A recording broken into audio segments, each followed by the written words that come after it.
তোমার মতো গণ্ডমূর্খ মেয়ের সাথে আমার ছেলেটার বিয়ে দেওয়াই আমার সবচেয়ে বড় ভুল হয়েছে। না পারো ঘরের একটা কাজ, না জানো দু কলম পড়াশুনো। তোমার দ্বারা কি হবে শুনি? এরকম করে বলবেন না মা। আমার গরিব বাবা আমায় লেখাপড়া শেখাতে পারেনি, কিন্তু আমি তো চেষ্টা করি আপনার সংসারের সব কাজ করার। যেটুকু ভুল হয়ে যায় তাই জন্য আমায় ক্ষমা করুন। ক্ষমা করুন বললেই হলো? আমার ছেলে তোমাকে নিয়ে না শহরে 5টা বন্ধুদের সামনে যেতে পারবে, আর না এখানে ফেলে রেখে যেতে পারবে। তার অবস্থাটা একবার ভাবো বৌমা। ঈশ্বর জানেন আমি আপনাকে কত শ্রদ্ধা করি। আমার তো ফিরে যাওয়ার জায়গা নেই। যা আপনাদের ভালো মনে হয় তাই করুন। আমি পোড়ার মুখী, কি আর বলবো। হে ঈশ্বর, আমার কপালে এত কষ্ট কেন লিখেছ ভগবান? কি করব আমি? কোথায় যাব এরপর বলো? কি রে পূজা, তুই এই পুকুর ঘাটে একা একা বসে কাঁদছিস কেন? কি হয়েছে বল আমাকে। পূজা তার সব কথা সরলাকে বলে। সব শুনে সরলা পূজাকে কিছু কথা বলে। শোন পূজা, এখন তোর এখানে বসে বসে কাঁদার সময় নয়। একটা কথা মনে রাখবি, আইন কিন্তু সব দেশেই আছে। আর যে কারণের জন্যে ওরা তোকে ছোট করছে, তোকে সেটাই করে দেখাতে হবে। তুই পড়াশুনো শুরু কর পূজা, আমি তোকে সাহায্য করব। আর শোন, কথা যেন কেউ না জানতে পারে। এদিকে পূজার পর রাহুল শহরের আধুনিকা এক মেয়েকে সত্যিই বিয়ে করে ঘরে নিয়ে আসে। মা, ও হলো পিঙ্কি। আমরা দুজনে বিয়ে করেছি। আজ থেকে ও তোমাদের সাথেই থাকবে। তুমি কি করেছো? আমি থাকতে তুমি আবার একটা বিয়ে করেছো? আমার সাথে তুমি এরকম করতে পারলে? একবার আমার কথাটা ভাবলে না? ওহো বৌমা, আজকের এই শুভ দিনে ন্যাকা কান্না কেঁদো না তো। বেশ করেছে, আর একটা বিয়ে করেছে। আমার ছেলে তার পছন্দ মতো নিজের যোগ্য মেয়েকে বিয়ে করে এনেছে। এসো মা, এসো এসো, ঘরে এসো। আরে পূজা, তুমি চিন্তা করছো কেন? আমি কি তোমাকে তাড়িয়ে দিয়েছি নাকি? তুমি আমাদের সাথে আমাদের বাড়িতেই থাকবে। পিঙ্কি, যাও, মাকে গিয়ে প্রণাম করো। আজ তোমার প্রথম দিন আমার বাড়িতে। ইস, আমি ওসব প্রণাম প্রণাম করতে পারি না। আর এখানে যা বিচ্ছিরি গরম, তার উপরেই তোমার ন্যাকা প্রথম বউ। ওফো, আমাকে এদের সাথে কতদিন থাকতে হবে বলো তো? আমি এসবে একদমই অভ্যস্ত নই। তুমি তো সবটাই জানো। পিঙ্কি, তুমি এসব নিয়ে একদম চিন্তা করো না। আমার মা ওরকম মানুষই না। আচ্ছা মা, আমি আজ তবে আসি। আমাকে ও বেলায় আবার অফিস জয়েন করতে হবে। তোমরা সব ঠিক করে গুছিয়ে গাছিয়ে রেখো। বাবা, তুই নিশ্চিন্তে হয়। আমি আমার বৌমাকে নিজের করে রাখবো না তো কে রাখবে? চলো বৌমা, ভেতরে চলো। এইভাবে সময় গড়ায়। পিঙ্কি প্রত্যেক দিন চেষ্টা করতে থাকে কিভাবে তার শাশুড়ির চোখে পূজাকে আরও নিচে নামানো যায়। সে একদিন শাশুড়িকে এসে বলল, মা, আপনার বড় বৌমার খবর কিছু জানেন? ও মুখপুরীর আবার কি খবর হবে? সারাদিন সংসারের কাজ করতে করতেই তো ওর সময় চলে যায়। তোমার আর আমার ফার মাস খাটতে খাটতে ওর আর সময় কোথায়? এই যে বড় বৌমা, শোনো, আজকে রাত্রিবেলা একটু গাজরের হালুয়া বানিও তো। ছোট বৌমা খেতে চেয়েছে। ভালো করে বানাবে হালুয়াটা। কি ব্যাপার দিদি, এখন তো তোমাকে চারপাশে দেখাই যায় না। সব সময় নিজের ঘরে কি করো বলো তো? কি আর ব্যাপার হবে বল বোন? আমি আর কি করব?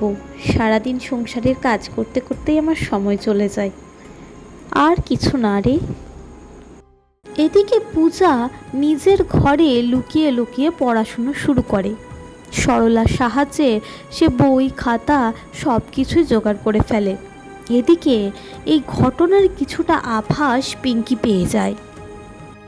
কি ব্যাপার, আমার মনে হচ্ছে দিদির ঘর থেকে পড়াশোনার আওয়াজ আসছে। তাহলে কি দিদি পড়াশোনা করছে? কিন্তু ও তো পড়াশোনা করতেই জানে না। আচ্ছা দিদি, একটা কথা বলো তো, কাল রাত্রিবেলা তুমি কি পড়াশোনা করছিলে?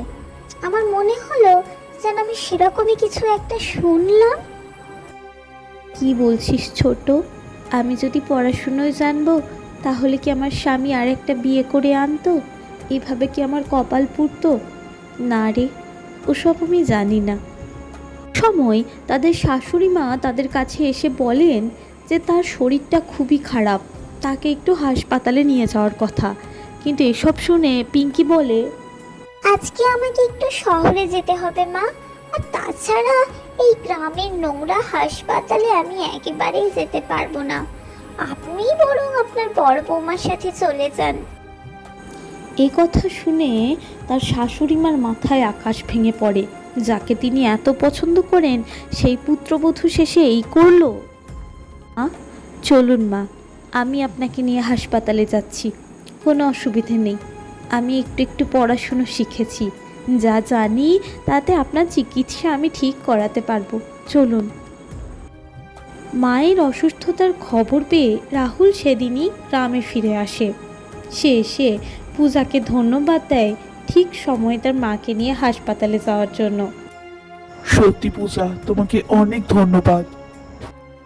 হ্যাঁ রে বাবা, আজকে ও না থাকলে আমি হয়তো আর বেঁচে ফিরতাম না। আর তোর আধুনিক আর শহুরে বউ, আমি মনে হয় কিছু একটা ভুল করেছি। এসব কি বলছো তোমরা? উনি আমার মায়ের মতন, তুমি আমার গুরুজন, তোমার মা আমারও তো মা, এটা আমারও দায়িত্ব। ধন্যবাদ বলে আমাকে ছোট করো না। সে সময় রাহুল বেশ কয়েকদিন গ্রামে ছিল। তার মা কয়েকদিনের জন্য আত্মীয়র বাড়ি ঘুরতে গেছিলেন।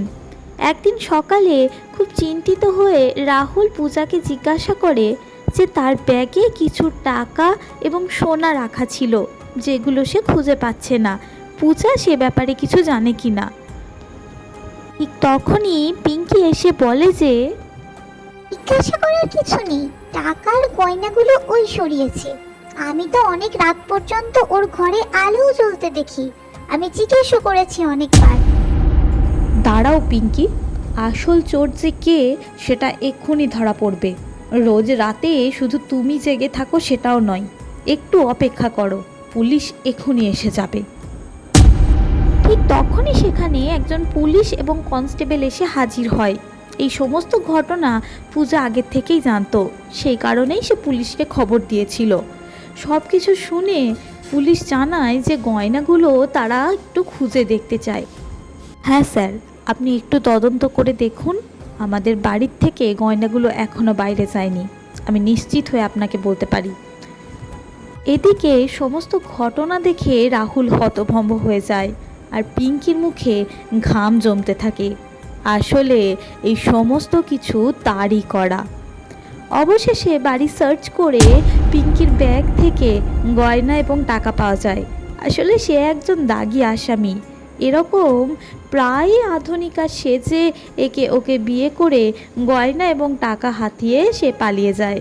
পুলিশের কাছ থেকে পূজা এবং রাহুল সব জানতে পারে। তারা পুলিশকে অনেক ধন্যবাদ দেয়। শেষ পর্যন্ত তারা পিঙ্কিকে ধরে নিয়ে যায়। কয়েকদিন পর রাহুলের মা বাড়িতে ফিরে আসেন। সমস্ত ঘটনা শুনে তিনি পূজার কাছে খুব লজ্জিত হয়ে ক্ষমা চান। আর রাহুলও তার ভুল বুঝতে পেরে পূজার কাছে ক্ষমা চায়। সত্যি পূজা, আমাদের খুব ভুল হয়ে গেছে। কে কাঁচ আর কে হিরে আমরা চিনতে পারিনি। আমাদেরকে তুমি ক্ষমা করে দাও পূজা। চলো না, আমরা আবার আগের মতো সংসারটা শুরু করি। এরকম করে বলো না, আপনি তো আমার মায়ের মতো। আপনার চোখে সেদিন আমি যা দেখেছিলাম তা দেখে আমার নিজেকে পাল্টানোর ইচ্ছে হয়েছিল, কিন্তু আর না, এসব আমরা আর মনে রাখবো না।